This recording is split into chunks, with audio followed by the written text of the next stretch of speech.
الحمد لله رب العالمين، والصلاة والسلام على من بعث رحمة للعالمين وعلى آله وأصحابه أجمعين. أما بعد، السلام عليكم ورحمة الله وبركاته. برادران و خواهران عزیز، بارک الله فیکم. برادران از ما سوال کردند که تازه کردن پشت سر از موی گردن یا که امروز قاعده های موی پست کنی که بعد از پست کردن موی گرد و اطراف موی را زیبا میکنند از پشت گوش یا که از اطراف گردن موی ها را پاک میکنند و گردن را تازه میکنند. حتی به زبان روسی معروف به کانتوفکا هست. پشت سر را، پشت گردن را به ترتیب می‌دارد، راست میکند و تازه میکند. حکمی همین از نظر اسلام چیست؟ آیا جایز است یا نیست؟ در بین یک برادران کمی اختلاف شده است. کسی یک گروه جایز گفته است، یک گروه دیگر جایز نگفته است، که ما این مسئله را به شما بیان خواهیم کرد. البته این مسئله در کتاب فقهی و در کتاب حدیث حکمی همچون حکم حلق القفا آمده است. یعنی نام موضوع حکمی پست کردن یا که تراشیدن، حکم تراشیدن قفا، یعنی موی هایی که در گردن هست و به موی سر همراه می شود. آیا جایز است یا نیست؟ پس پیش از این که ما به شما در این مسئله صحبت بکنیم، باید بفهمانیم که اون موی هایی که در جسم من و شما هست از سر شروع می شود یا که در دیگر جای هایی که هست در دیگر جای جسم ما به سه قسم تقسیم می شود. مویی که گرفتنش واجب است و تازه کردنش ضرور است و ما مأمور شده ایم. این موی زیر بغل و موی زیر ناف و اینچنین مویی که در بالای لب هست، در زیر بینی، که این را ما موی لب میگیم. یک حد و حدود و شکل خاص خود را دارد. مثلا موی زیر بغل یا که موی زیر ناف از 40 روز زیاد شود گناه کبیره می شود. خیلی که علما یا که صحابه رضی الله عنهم میگن وقت لنا رسول الله صلی الله علیه و سلم 40. در این مسئله 40 روز وقت داریم، اما بهترش افضلش 40 روز نشده پست کنید خوب است. و موی لب اینچنین باید پست کرده شود. تراشیدن موی لب ما گفتیم این قول راجح نیست، این درست نیست، باید با قیچی و مگس پست کرده شود، که این قول راجح هست که ما در مسئله موی لب و این چیزها همیشه صحبت‌های تفصیل بیان کردیم. این یکم مو که گرفتنش ضرور است. قسم دوم پست کردن موی سر جایز است. این هدی پیامبر صلی الله علیه و سلم بود که اذا حلق کلو. پیامبر صلی الله علیه و سلم وقتی که مویشون را میتراشیدند، موی سرشون را از اول تا آخر تازه میتراشیدند، همه مویشون را میتراشیدند، که به عذر موی خود را هیچگاه نتراشیدند، فقط در حج تراشیدند یا در عمره. و اگر مویشون را پست کنند از اول تا آخر پس میکردند، یعنی یک جای موشون بلندتر و یک جایش پستر نبود، همه ای موشون برابر بود، یا پست میکردن برابر یا که میتراشیدن برابر. و رسول اکرم صلی الله علیه و سلم چخیلی که در شرح زاد المعاد در حلقه گذشته گفتیم میگفتند، یعنی پست میکردند. رسول اکرم صلی الله علیه و سلم موی خودشون رو در بعض حالتها پست میکردند. وقتی که مویشون به کیفتشون دراز میشد تا شحمه گوششون، تا نرمی گوششون پست میکردند. و این هم چی هست؟ جایز است. و این چنین موی هایی که گرفتنش جایز است، موی بدن، موی پا یا که موی دست یا که موی بدن یا که موی گردن، این گرفتنش هم جایز است. اگر وقتی که دراز شود، اگر به حسن شما ضرر رساند، در این حالت گرفتنش هم جایز است. اما در غیر این حالت ایستادنش احسن است. خیلی که علما بیان میکنند برای اینکه شما را الله همچنین خلق کرده است. اما پست کردن موی جسم از گردن تا دیگر جسم ها جایز است. این دویم قسم مو که گرفتنش جایز بود. سیوم قسم موی انسان که در جسم گرفتنش حرام است و جایز نیست و گناه کبیره است و ماندن این موی سر دادنش و ماندنش اعفاش واجب است. این ریش است، ریش لحیه واجب است. از این ما فهمیدیم که موی لب و زیر ناف ضرر بغل گرفتنش واجب است و باقی مانده موی جایز است که گرفت، غیر از ریش ماندنش واجب است. بارک الله فیکم. و وقتی که این رو فهمیدید به شما فهمیدن مسئله آسان می شود. و رسول اکرم صلی الله علیه و سلم در حدیث صحیح از ابن عمر رضی الله عنه آمده است که نه رسول الله صلی الله علیه و سلم عن القضع. حدیث صحیح است که ابن عمر میگن که رسول اکرم صلی الله علیه و سلم مسلمان ها را از قضع کردن من کردند. پرسند و ما القضع؟ قضع چیست؟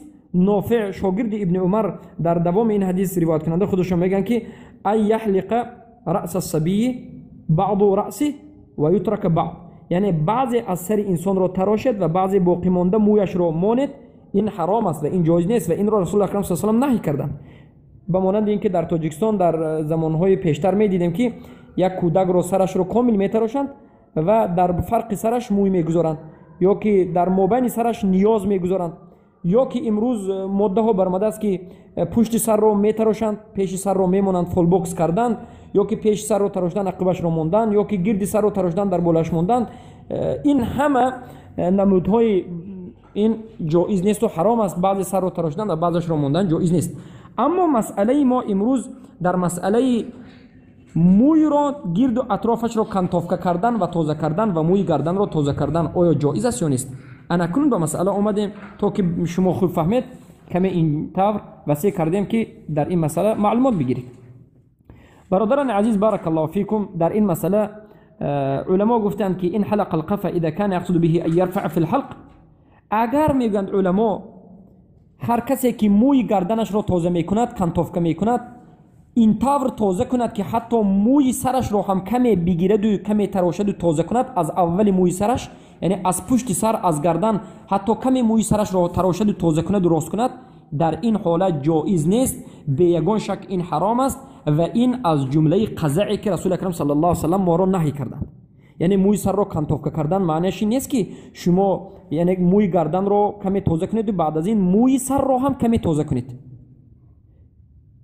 اگر به موی سر لیز زده شود، موی سر کمی تراشیده شود، یعنی در این حالت این قضا از جای این ناممکن است، چرا که موی سر را پست کردید. خیلی که امام نووی رحمت الله علیه میگن که اجمع العلماء لکراهیت القضاء، تمام علما برای کراهیت بودن یعنی کراهیت تحریمی بودن قضا، یعنی بعضی موی تراشیدن و بعضیش نتراشیدن اجماع کردن. اگر کسی کانتوفکای موی کند از پشت گوشش یا که از پشت گردنش و کم کمی از مویش هم تراشیده شود، در این حالت جایز نیست. و اما کسی که مقصد از کانتوفکا کردن پشت گوش یا که از کانتوفکا کردن گردنش تازه کردن موی گردنی که بعد از سر می آید، بعد از موی سر می آید و موی گردن کمی خفیف است، کمی مویهای هست که مثل موی سر قلیل نیست یا که مثل موی سر نیست یا که تعیین است که از گردن است یا که موی گردن را تازه کند، در این حالت جایز است. و حتی میگیم که در این حالت اختلاف است.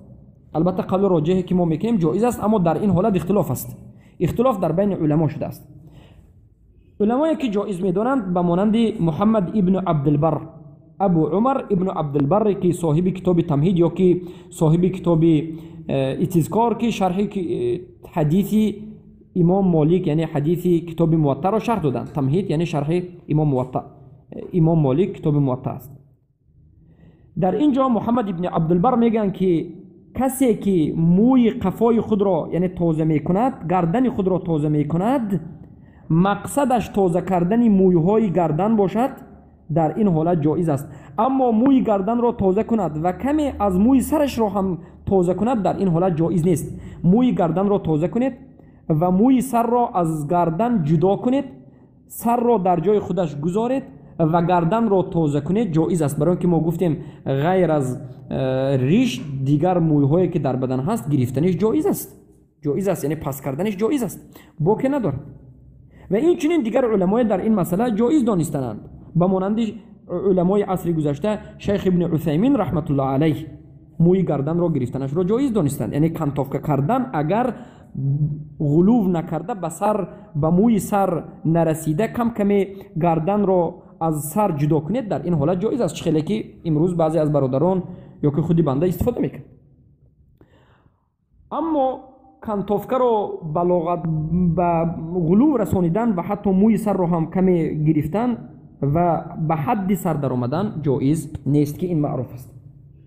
و اما علمای دیگر قسم دیگر میگن که گرفتن موی گردن جایز نیست و اینها از سه جهت دلیل میارند. جهت یکم میگن که این قزع هست، قزع یعنی این نهیه که پیامبر صلی الله علیه و کرده بودند. جهت دوم میگن که این تشبیه به کفار است. جهت سوم میگن که دلیل های نص از رسول اکرم صلی الله علیه و و این چنین از اقوال صحابه وارد شده است. ما اولا به دلیل اونها نگاه میکنیم، میبینیم که دلیل آمده است که در اون دلیل گفته شده است که از انس ابن مالک و از ابن عمر رضی الله عنه روایت شده است که رسول اکرم صلی الله علیه و سلم نهى رسول الله صلی الله علیه و سلم عن تحلیق القفا الا على الحجام. یعنی معنای حدیث این است که رسول اکرم صلی الله علیه و سلم تراشیدن موی گردن رو و قفا رو من کرده اند و نهی کردند مگرم در حالت حجامه گرفتن، یعنی مگرم در حالت ضرورت. بارک الله فیکم. حدیث اگر سندش صحیح می بود این حدیث حجت می شد و ما می گفتیم که جایز نیست که به موی گردن دست زنید. اما سند این حدیث ضعیف است. خیلی که علمای محدثین میگویند به مانند علمایی که از محدثین گفتند، به مانند شیخ البانی رحمت الله علیه در سلسله الضعیفه این را ضعیف میدونند. بارک الله فیکم. و این چنین حدیث دیگر آمده است که میگن انه من فعل المجوس، یعنی تحلیق القفا من فعل المجوس. روایت این چنین آمده است که تراشیدن موی قفا، موی گردن از فعل و کارهای مجوسی هاست، یعنی آتش پرست و فارس هاست. این حدیث هم روایتش و سندش ضعیف است. حتی بعضی از علما گفتند این مکذوب است، یعنی ضعیف نیست، مکذوب درجهش از ضعیف هم پستر است، یعنی بر رسول اکرم صلی الله علیه و سلم دروغ نسبت داده شده است. یعنی حدیث هایی که در این مسئله آمده است حدیث های ضعیف است که امام البانی رحمت الله علیه این را ضعیف دانستند. امام البانی رحمت الله علیه این سند را ضعیف دانستند و غیر از امام البانی رحمت الله علیه دیگر علما نیز علمای محققین این حدیث را ضعیف دانستند. حلق القفا الا عند الحجامه، یا که در مسئله این که این حلق القفا من غیر الحجامه مجوسیه، این روایت های ضعیف است. بارک الله فیکم. که این روایت از چخلی گفتیم انس ابن مالک و ابن عمر و از ابن عباس و دیگر صحابگان روایت شده است. پس وقتی که این حدیثی ضعیف است و روایت کننده های این حدیث ضعفا و بعضش متروکین و بعضش تهمت به کذب شده است و عموما این حدیث رو حدیث کذب و باطل میدونند و از این حدیث هیچ استدلال گرفته نمی شود، پس گرفتن موی گردن در حالت جایزی میماند. یعنی گرفتن موی گردن، کانتوفکا کردن به یک شرط جایز است. به کدام شرط؟ به شرطی که فقط موی گردن رو تازه کنید تا به سوی موی سر آمدن، اما به موی سر هیچ چی تنقیصیه نکشید. در این حالت جایز است و این یعنی مختصری سخن است. در این حالت جایز است که وقتی که ما کسی مویش رو اینچنین پس میکنن نگاه میکنیم هیچ جای مویش از دیگر جایش پس نیست یا که بلند نیست، همه یک نمود مو، همه یک نمود است. مو در حد خودش ایستاده است، اما فقط موی گردن رو تازه کردن، از بعض مویچه هایی که مثل موی سر نیست از اون تازه کردن، از موی پشت گوش تازه کردن جایز است. اما از خد یعنی بالای ریشه که به بالای گوش از این گرفتن جایز نیست، یعنی اون مویی که بریش همراه می شود اینجا رو گرفتن جایز است. این موی ریش است که این معروف است. بارک الله فیکم. و اما اکثر علما در این مسئله در مسئله کراهیت هستند، یعنی کراهیت تنزیهی نه کراهیت تحریمی. یعنی علما میگن احسنش افضلش این عمل رو انجام ندهید، اما کسی که این عمل رو چخیلی که ما تقسیم کردیم و راه درستش رو بیان کردیم راه درستش رو انجام دهد جایز نیست. چخیلی که این مسئله رو شیخ ابن عثیمین ذکر کردند یا که از مفهوم کلام ابن تیمیه رحمت الله علیه هم همین رو فهمیده می شود یا که سخن ابو عمر محمد ابن عبدالبر در کتاب تمهید به همین دلالت می کند. پس بارک الله فیکم. در مسئله من بودن موی گردن دلیل صریح وجود ندارد، نهی از تراشیدن موی گردن حدیث صریح وجود ندارد. اون اثرهایی که در این مسئله از علما یا که از صحابگان یا که از رسول اکرم صلی الله علیه و سلم شنیدیم، خصوصا از صحابگان و رسول اکرم صلی الله علیه و سلم در تراشیدن منع بودن تراشیدن موی گردن آمده است، همه اش ضعیف است. حتی علما گفتند که لا یثبت فی ذلک المساله حدیث یا فی ذلک الباب حدیث. در مسئله تراشیدن منع بودن یا جایز نبودن تراشیدن موی گردن هیچ حدیث ثابت نیست و از یگان حدیثی که در این مسئله آمده است حجت گرفته نمیشه. پس هر کسی که با این ضابط و با این شرط موی سرش را پست میکند و کانتوفکا میکند و تازه میکند جایز است. برای که پس کردن موی گردن یا تراشیدن موی گردن، زیبا کردن و گرفتن موی گردن از پیش هم از عقب هم جایز است. بارک الله فیکم. السلام علیکم و رحمت الله و برکاته.